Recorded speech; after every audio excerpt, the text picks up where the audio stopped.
from the CyberHub bunker and studio, you're tuning in to the CyberHub Podcast. And now for your host and CISO, James Azar. Good morning, gang, and welcome to another episode of the CyberHub Podcast. I'm on the road outside the studio this morning, but we've still been able to bring you a show.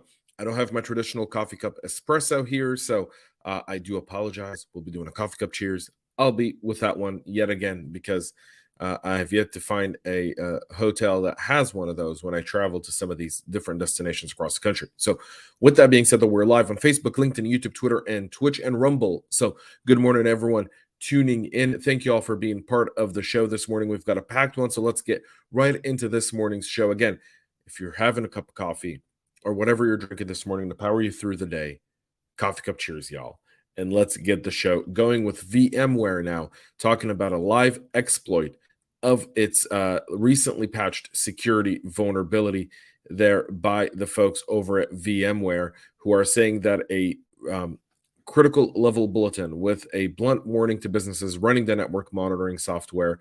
They've confirmed that there is a live exploitation of CVE 2023-20887 occurring in the wild. The live exploit, first flagged by Gray Noise, was the target the CVE 20887 command injection vulnerability that carries a CVSS score of 9.8. A malicious actor with network access to VMware ARIA operations for a network may be able to perform command injection attacks, resulting in remote code execution, according to the report.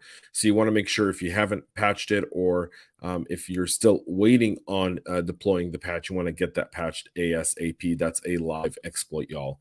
Schneider power meters have a open vulnerability that opens the door to potential power outages. The severe security vulnerability allows credential for the power meters to continuously transmit in clear text, which allows for device takeover. This is coming out of InfoSec London, where security vulnerability in the Schneider Electric, Ion, and Power Logic power meters has been disclosed. They transmit a user ID and password in plain text with every message. Given a CVSS vulnerability severity rating of 8.8 out of 10, the bug would allow an attacker with passive interception capabilities to obtain these credentials to authenticate to the Ion TCP engineering interface, as well as an SSH and HTTP interfaces, and change configuration settings or potentially modify the firmware. It's obviously not acceptable anymore for an OT product to transmit credentials in clear text, because anybody who has access to the network can sniff the traffic and get them. According to Daniel Dos Santos, head of security research at Forescout, this could include controlling smart meter switches to cause load oscillations that could trigger shutdowns, with the demand then being passed on to the other parts of the grid network. In a worst case scenario, it could have a domino effect that could potentially lead to a blackout. We'll get to the Icefall OT here in just a moment, so we won't touch that there.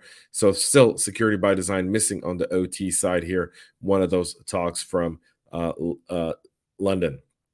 Zyxel is also warning of a critical command injection flaw in their NOS devices.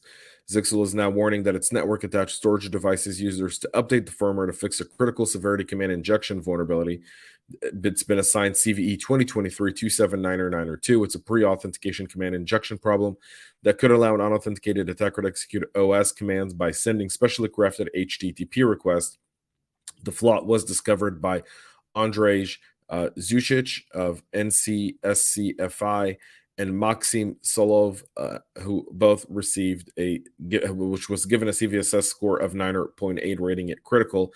The impacted devices are NOS 326, 540, and 542, impacting versions 5.21 and earlier. It's fixed in version 5.21 CO. So you want to get those devices also updated. Zyxel users are no strangers to these.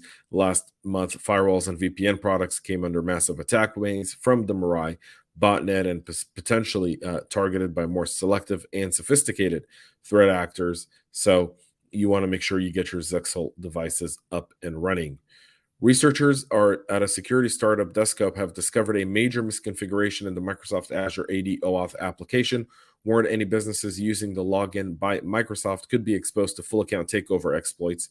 The security defect, nicknamed OAuth, is described as an authentication implementation flaw that does affect Microsoft Azure AD multi-tenant OAuth application. According to an advisory documenting the issue, Desktop noted that the malicious actor can modify email attributes in Microsoft Azure AD accounts and exploit the one-click login with Microsoft feature with the email address of any victim they want to impersonate. In usual OAuth and OpenID Connect implementation, the user's email address is used as a unique identifier by the application. However, in Azure AD, the email claim return is mutable and unverified, so it can't be trusted. The company said the combined effect allows an attacker that created their Azure AD tenant to log in with Microsoft with a vulnerable app and a specially crafted victim user, resulting in complete account takeover. They've released a demo video to such nature. Microsoft described the issue as an insecure anti-pattern used in Azure AD applications, where use of the email claim from access tokens for authorization can lead to escalation of privileges, while an attacker can falsify the email claim and tokens issued to applications. Additionally, the threat of data leakage exists if applications use such claims for email lookup, Microsoft acknowledged. Microsoft recommends never using the email claim for authorization purposes. If your application uses the email claim for authorization or primary user identification purposes, it is subject to account and privilege escalation, and they're urging developers to check their house on that. So if you are using it, you want to make sure you kind of cross that bridge now. The new Condi malware builds a DDoS botnet out of the TP-Link AX21 routers. The new DDoS as a service botnet called Condi emerged in May of this year, exploiting a vulnerability in the TP-Link Archer AX21 or AX1800 Wi-Fi routers to build an army of bots to conduct attack. AX1800 is a popular Linux-based dual-band Wi-Fi 6 router with a 1.8 gigabyte bandwidth used primarily by home users, small offices, shops, and cafes. Condi aimed to enlist new devices to create a powerful DDoS botnet that can be rented to launch attacks on websites and services, like the last company we just talked about, Microsoft, finally admitting to their DDoS misdeeds. A new Fortinet report published today explained that the Condi is targeting CVE 2023-1389, or a high-severity unauthenticated command injection and a road code execution flaw in the API on the router's web management interface. ZDI discovered a flaw, reported it to the vendor in January of 2023, with TP-Link releasing a security update in March.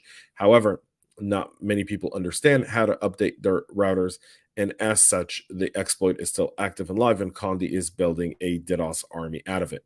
So there's that. And our last story for this morning, $3.7 billion in crypto heists over the last several years, with North Korea leading the way as one of the main culprit of the heist, according to TRM Labs, a blockchain intel company. Although this year has seen a decline in crypto hacks compared to 2022, about 400 million of virtual currency was stolen in the first quarter of this year alone. Over the last few years, North Korean state-sponsored cyber actors have aggressively targeted the crypto sector, often taking advantage of an industry that's not well understood by many and not well regulated. Regulation has nothing to do with it. Every company that gets breached and has been breached is under some sort of regulation. I have yet to see a regulation stop a breach. Ridiculous. U.S. officials and UN have reported that stolen crypto funds have become an important source of revenue for North Korea. The problem has gone very big, very serious, with their accounting to about $1 billion in stolen crypto last year alone. So again, you do sanctions, these threat actors are going to look for other ways. Iran, North Korea, that's how essentially they're funding their illicit programs right now. So a story here from the Hill on the fact that this is becoming major. In Washington and the DOJ and everyone else is trying to kind of get their hands around it. We'll see what they'll be able to do.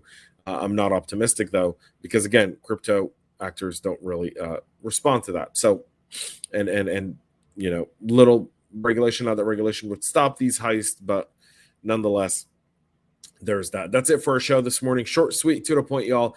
Thank you for tuning in. We'll be back in the studio tomorrow with some big announcements, so stay tuned for that. Have a great rest of your day. Have a great hump day. And most importantly, y'all, stay cyber safe. We love feedback, so make sure to connect with us on social media and subscribe to our podcast on your favorite podcast listening platform.